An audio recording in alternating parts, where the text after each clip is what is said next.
Never take diabetes medication at this time. It could be dangerous. Most people with diabetes are doing everything they were told to do. They are taking their medication, watching what they eat, checking their numbers. But there is one thing that almost nobody talks about, and it could be quietly putting you at serious risk every single day.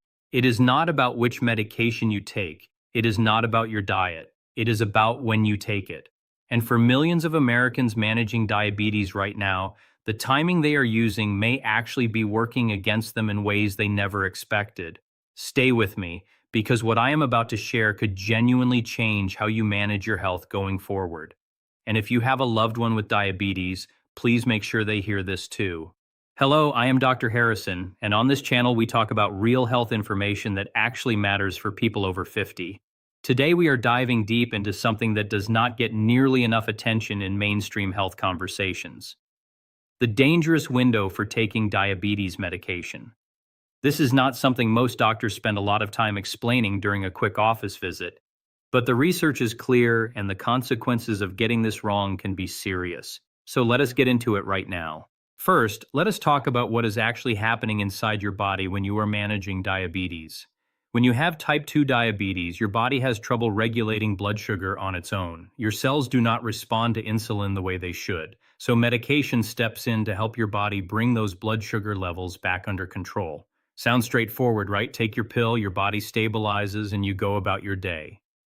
But here is the thing most people do not realize. Your body is not the same at every hour of the day. Your blood sugar naturally rises and falls throughout a 24-hour cycle. Your liver behaves differently in the morning than it does at night.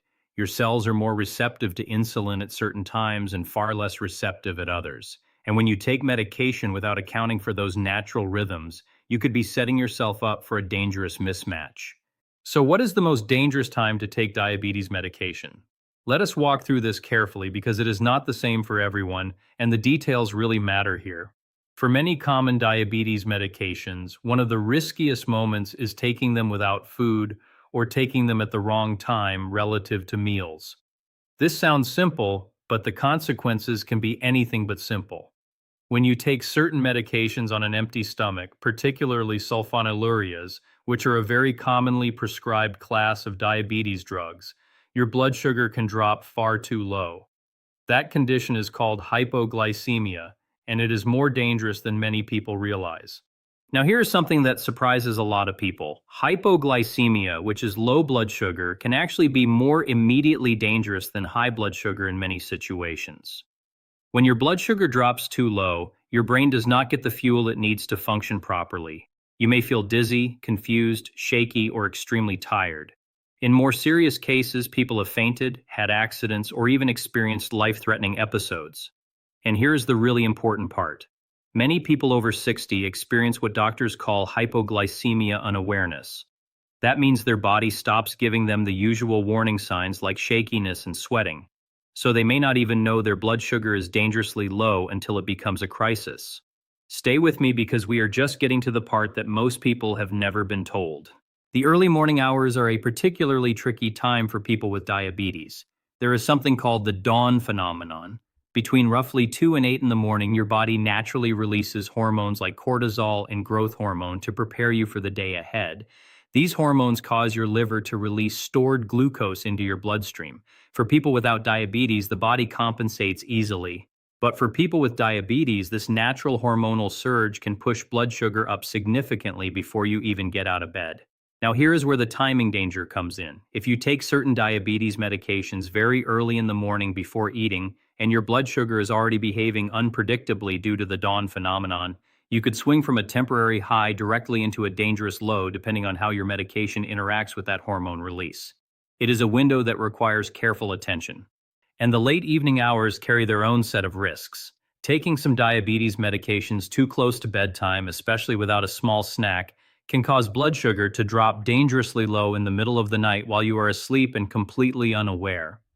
Nighttime hypoglycemia is particularly concerning because you are not awake to notice the symptoms and respond. Some people wake up with headaches and night sweats and never connect those symptoms to a blood sugar episode that happened while they were sleeping. Now let us talk about some of the most common medications and why timing matters so much for each one. Metformin is one of the most widely prescribed diabetes medications in the United States. It is generally considered well tolerated, but timing still matters. Taking metformin on a completely empty stomach can increase the risk of digestive discomfort for many people. More importantly, if your eating schedule shifts dramatically from day to day, the effectiveness of metformin can become inconsistent.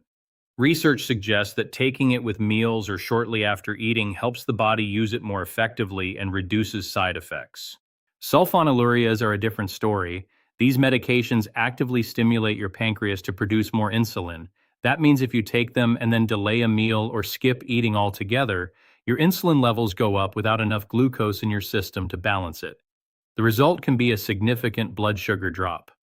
For this reason, many health experts emphasize that sulfonylureas should never be taken without food close at hand, and taking them late in the day without planning for a proper evening meal can be genuinely risky. GLP-1 receptor agonists, which include some of the newer injectable medications that have become very widely talked about, also have timing-related considerations. Some of these medications slow digestion and affect appetite, which means taking them at the wrong time relative to meals or other medications can alter how quickly other drugs are absorbed into your system. Have you ever noticed that your blood sugar seems more unpredictable on certain days? Drop a comment below and tell me what you have experienced. I read through comments regularly, and your experience may actually help someone else watching this video right now. Let us also talk about something that does not get nearly enough attention: drinking alcohol while managing diabetes and the timing of that interaction with medication. Alcohol can actually cause blood sugar to drop several hours after drinking. So if someone takes their diabetes medication in the evening and then has a drink with dinner, they may experience a blood sugar low hours later in the middle of the night. This is a combination that research suggests people should discuss very specifically with their doctor. Now let us talk about what you should actually do with all of this information, because awareness is only valuable when it leads to action. The first thing you want to do is have a specific timing conversation with your doctor or pharmacist, not just whether to take your medication in the morning or evening in a general sense, but a detailed conversation about exactly when relative to meals, what happens if you eat later than usual, and what to do if you miss a dose and are trying to catch up. These are the specifics that can make a real difference. The second thing is to pay close attention to your own patterns. Keeping a simple log of when you take your medication, when you eat, and what your blood sugar readings are can reveal patterns that might surprise you. Many people discover through their own tracking that certain times of day consistently produce better or worse numbers, and that information is genuinely valuable. Third, never adjust your medication timing drastically on your own without guidance. If you read this and feel concerned that your current timing might be wrong for you, that is an important feeling to bring to your healthcare provider. But making sudden dramatic changes without guidance can itself create risk. Fourth, always have a fast-acting glucose source nearby, especially if you are on medications that can lower blood sugar. Whether that is glucose tablets, a small juice box, or another option your doctor recommends, having it within reach, particularly at the times of day when your blood sugar may be more unpredictable, can be an important safety measure. And fifth, be especially careful during times when your routine changes. Travel, illness, stress, changes in diet, these are all times when medication timing can get disrupted and when the risk of a blood sugar episode may increase. Planning ahead for those disruptions is something many people with diabetes overlook until they experience a problem firsthand. Here is something I really want you to take away from this video. Managing diabetes is not just about which medication you take. It is about understanding how your body works, how your medication works, and how those two things interact across the full 24-hour cycle of your day. The timing matters, the meals matter, the patterns matter, and you deserve to have that full picture, not just a prescription and a generic instruction to take it in the morning. Before we wrap up, I want to mention that if you are someone who has been experiencing unexplained dizziness, unusual fatigue, headaches after waking up, or blood sugar numbers that feel unpredictable, those are all things worth bringing up with your doctor, specifically in the context of your medication timing. You are not imagining it. The timing connection is real, and it is worth investigating. Managing diabetes after 50 takes attention and consistency, but it does not have to be filled with uncertainty. The more you understand about your own body and how your medication fits into your daily rhythms, the more confident and in control you can feel. If this video gave you something useful today, please hit that like button and consider sharing it with someone you know who is managing diabetes. And if you have questions or experiences you want to share, leave them in the comments below. I check in there regularly and I love hearing from this community. I am Dr. Harrison, and I will see you in the next video. Take care of yourself because you absolutely deserve to.